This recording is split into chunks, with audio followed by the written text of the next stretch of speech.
कल तक तो मुझे इतनी फिक्र नहीं हो रही थी, पर आज जब वो त्योहार के दिन भी घर पर नहीं है तो अब मुझे बेचैनी हो रही है। मेरा जी बहुत घबरा रहा है, कहीं वो किसी मुसीबत में ना फंस गया हो।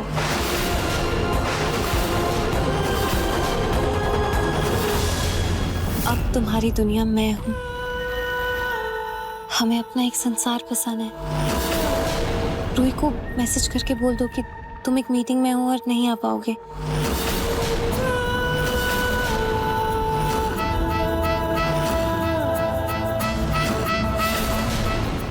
पापा जी, अब हम और इंतजार नहीं कर सकते, हमें पुलिस की मदद लेनी होगी। मेरे मन में बहुत बुरे बुरे ख्याल आ रहे हैं, बहुत घबराहट हो रही है। कहीं नाहर जी और सुकून का कोई एक्सीडेंट। रूही चुप करो।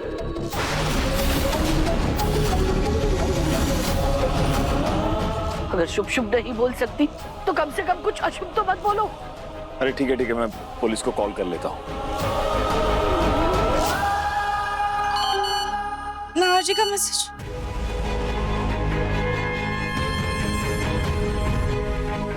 क्या लिखा है बेटा? रूही, मैं सुकून के साथ शहर के बाहर आया हूँ। काम के सिलसिले में घर आते आते रात हो जाएगी।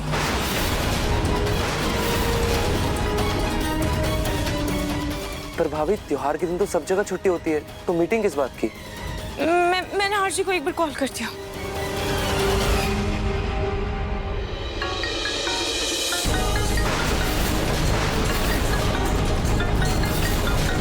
देखा तुमने नाहर, जब भी हम दोनों साथ में होते हैं ये रूही हर बार बीच में दीवार बनकर आ जाती है हमारे। तुम फोन ही तोड़ दो।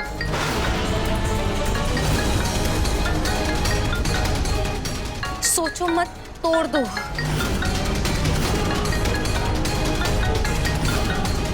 नाहर, क्या सोच रहे हो? तुम्हें मुझ में और रूही में से किसी एक को चुनना होगा। तोड़ दो नाहर, फोन तोड़ दो।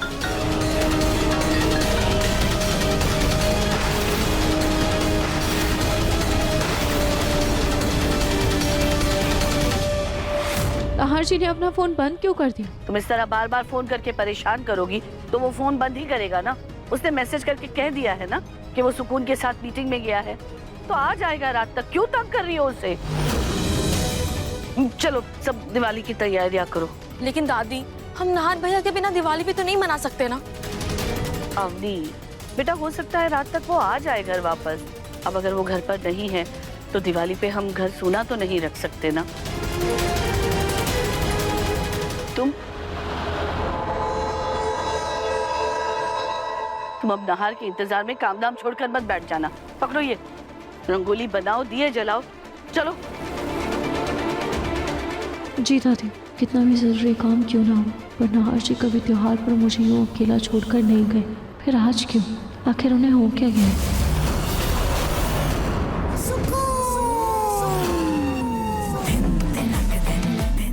नाहर, आज दिवाली के दिन तुम और मैं दुल्हा दुल्हन की तरह तैयार होंगे।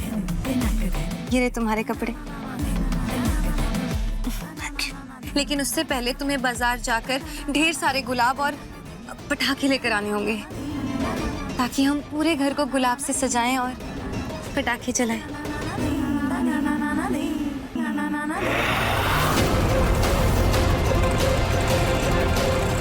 दादी, मेरे से पलटना ऐसा नहीं कर सकती। वो ऐसी नहीं है। वो मुझसे प्यार करती है यार। वो किसी और लड़के के बारे में सोच भी नहीं सकती। शायद तो दूर की बात रही। मुझे लगता है आपको किसी ने जरूर कोई झूठी खबर दी है। हाँ बेटा, सच और झूठ का पता थोड़ी देर में चल जाएगा, लेकिन एक बात सोचने वाली है, दिवाली का दिन है, त्योहार का दिन है, और ऐसे में मतलब बिना किसी को बताए घर से क्यों चली गई? क्यों? लेकिन दादी, मुझे यकीन नहीं हो रहा है। वो ऐसी नहीं है दादी। हम पक्का उसके बारे में कुछ गलत सोच रहे हैं। हाँ, कोई बात नहीं है बेटा, शांत हो जा, शांत।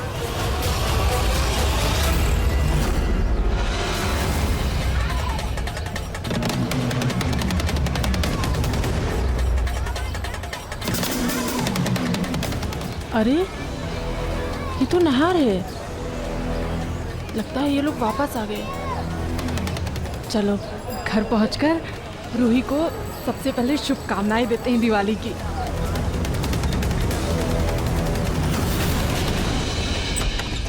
रूही, रूही, अरे रूही, अब दीपावली की हार्दिक शुभकामनाएं। ये लो दीपावली का शगुन।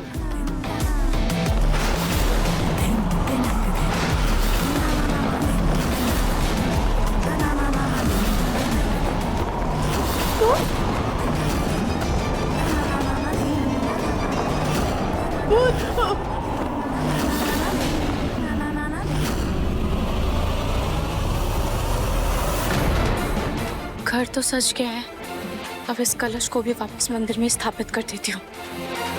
पंडित जी ने कहा था कि इस कलश से बुरी शक्तियों और बुरे विचारों का नाश होगा। शायद इससे मेरे मन में नाहर जी को लेकर जो अजीब अजीब ख्याल आ रहे हैं वो भी शांत हो जाए। हे लक्ष्मी माँ, हम सब की रक्षा करना।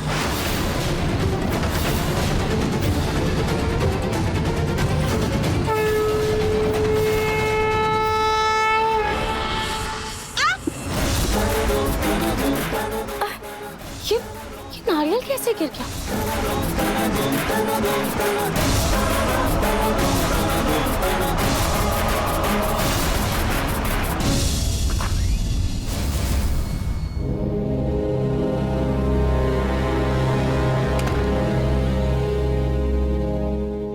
सुकून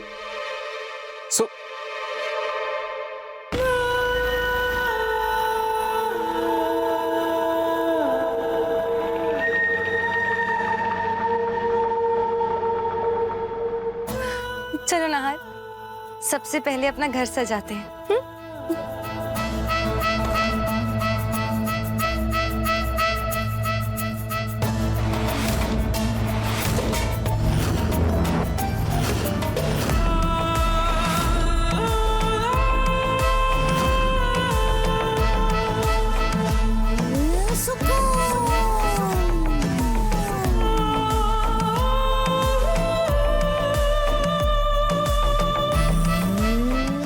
चलो नाहर, अब फुलझड़ियाँ जलाते हैं। सुकून, हाँ, लेकिन पहले तो पूजा होती है।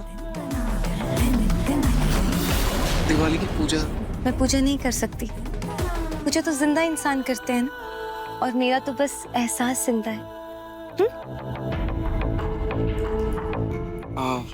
लेकिन रूही तो हमेशा पहले पूजा ही करती थी। रूही रूही रूही! नाहर, तुम ये क्यों नहीं समझते हो कि तुम्हारे लिए अब रूही नहीं, सिर्फ मैं जरूरी हूँ। नाहर, मेरी आंखों में देखो, तुम मुझसे प्यार करते हो। हम पूजा नहीं करेंगे, हम सिर्फ फुलझड़ी जलाएंगे।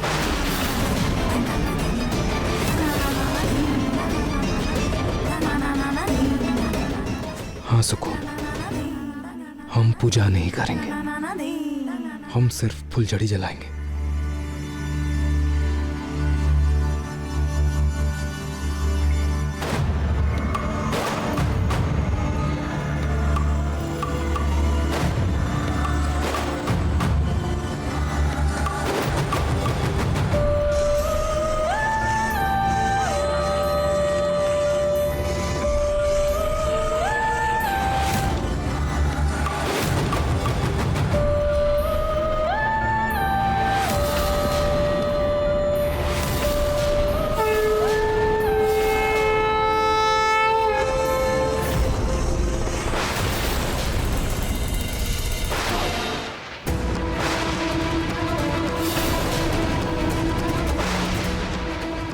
नारियल घूमता हुआ सुकून के कमरे तक कैसे आ गया?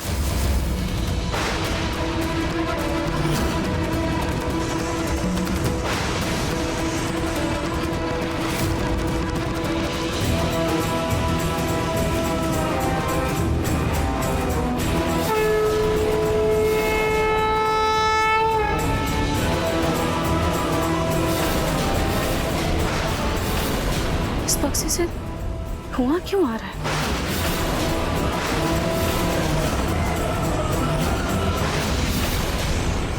इसके अंदर कुछ जल तो नहीं रहा?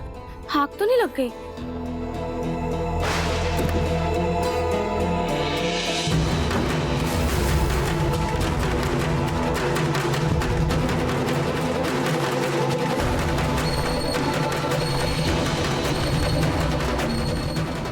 यहाँ तो ऐसा कुछ भी नहीं है। तो फिर ये धुआं कहाँ से आ रहा है?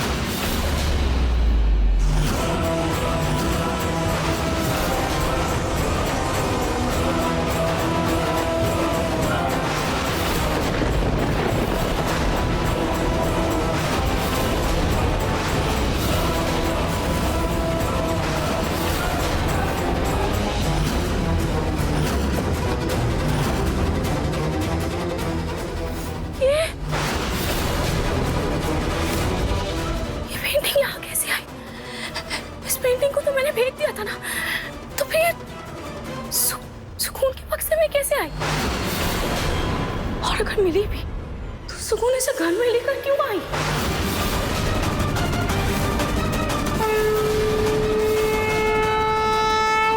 रूही,